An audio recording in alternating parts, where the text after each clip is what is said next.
And we kind of made this moody, odd-sounding record. And maybe by going with something like Leaving Silence was quite a bit of a reaction to that, to go with something that was much more sort of, which was darker, and that was kind of the beginning of their so-called darker phase, really, Leaving Silence, that carried on to this day.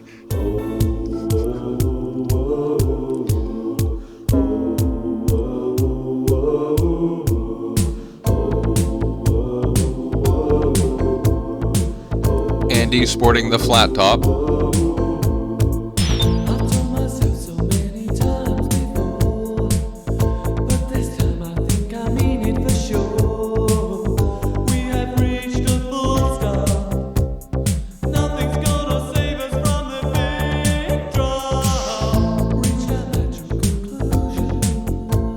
I look back fondly on Leaving Silence. I think that was a turning point for us, and realised that maybe that was, a way to go forward. Leaving Silence was kind of like a watershed. That's where things started to come together, where they started to take themselves fairly seriously.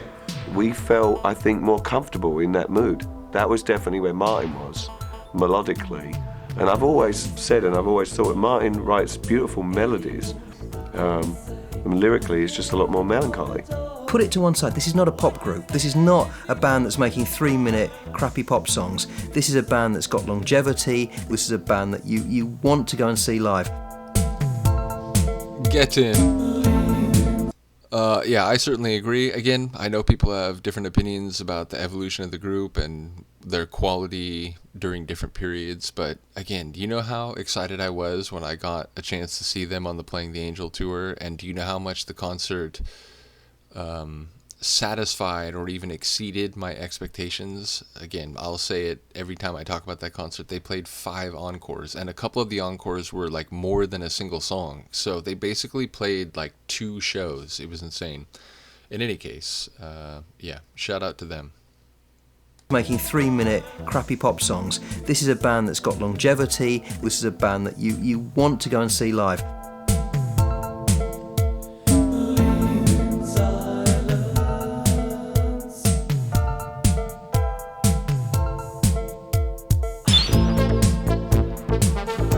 Martin was either very hypnotized by their own music or he was about to fall asleep there.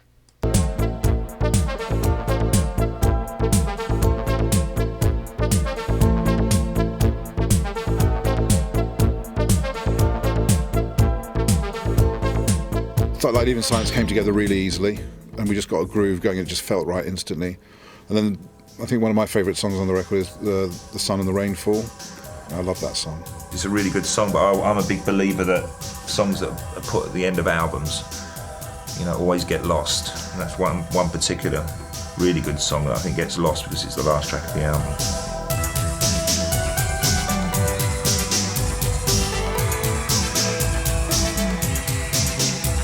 Number 1, I think the Dave hiding behind the microphone stand as one of the, that engineer guy, as he talked about in the first part of the Speak and Spell documentary.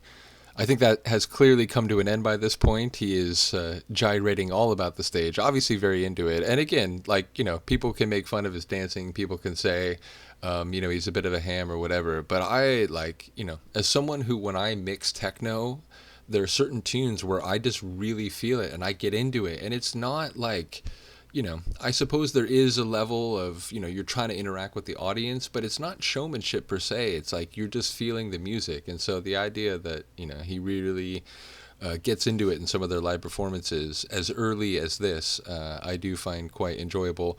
But yeah, I would say this tune is absolutely a killer, and it's interesting to me the way that different tracks over time, some hit, some don't, and then you listen to them and it's like, wait, this is just as good if not better than that other one. Why did that one hit and this one didn't? And it's funny how in this case they're saying that it's about placement on the album, because people will know in some of the deep dives I've talked about, I'm always interested in track listings and the chronology of an album, even if you're not talking about a proper concept album, even if it's just like the way the atmosphere and mood of an album unfolds given the way that you arrange the tunes. It's interesting how they attribute that song not quite hitting as big as it might because it was placed at the end of the album.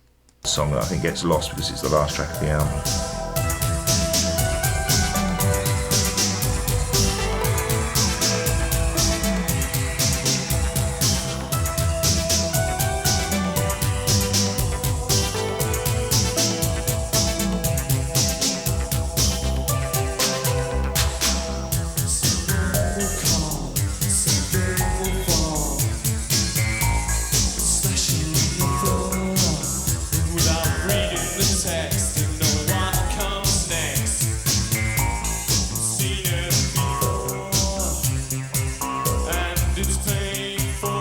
They'd led the audience to their space as the key, so it was no problem.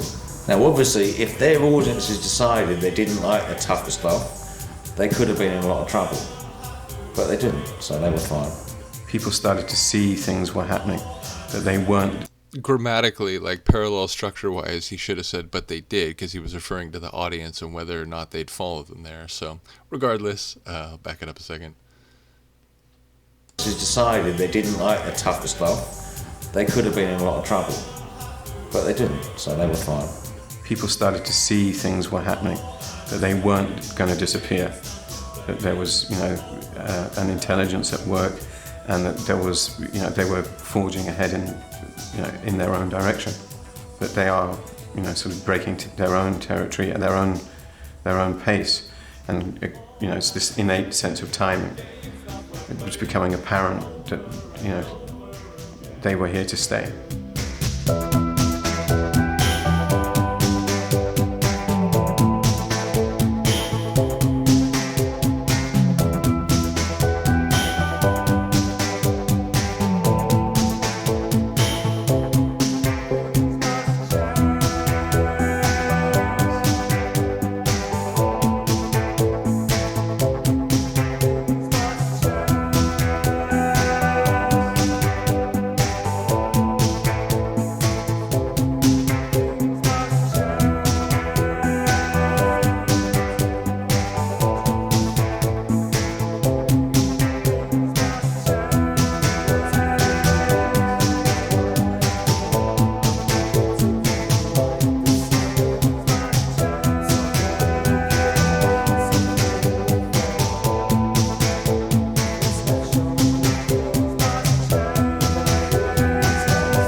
Yep, shout out to Daniel Miller. Again, hearing the story and the Speak and Spell documentary, if they meet someone else, if they sign with someone else, we probably still know Depeche Mode, but what they were would be something different, at least in some of the details. So again, shout out to Miller and Mute.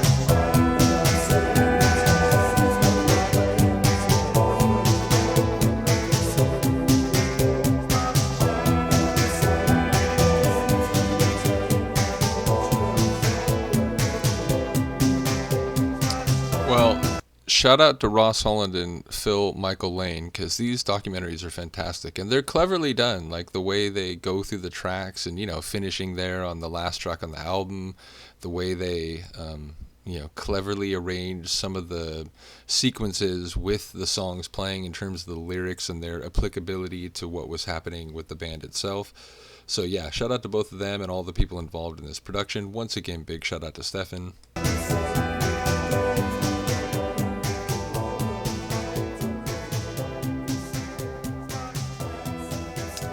Very much looking forward to the construction time again. As I've mentioned here in my Speak and Spell documentary, and as I mentioned in the description when I posted that over a week later on my YouTube, which I've actually just done, my plan is I'm going to post these music video documentaries. Again, there's going to be a lot of Depeche ones, but there is more in the works. Definitely going to be watching the Aha movie. I'm going to post them on Patreon and leave them up for a week or longer there first, and then eventually I will post them on YouTube, although, some of them I think I may have more issues with the copyright. But the first Depeche Mode one was able to post, and I think there was only one country it was blocked in. So bottom line, these don't seem like they're going to be a major issue, but I'll work with it as I go. But as I said, my plan is to still try to give as much exclusive content, both completely exclusive and also giving advance access to a lot of the stuff that I'm doing with video reactions to the patrons, because I do massively appreciate you. So, and shout out to all the people who will eventually see this on my YouTube. Again, if you are interested, you can check out, there's going to be a link in the video where you can check out all the stuff I do on Patreon in addition to the YouTube stuff. In any case, shout out once more to Stefan for sharing these. I will be back for the construction time again soon, and when we get there, I'm curious to hear when Alan begins to play a major role in the group's music production. In any case, shout out to you all. Let me know what you think of this. I will see you next time. Peace.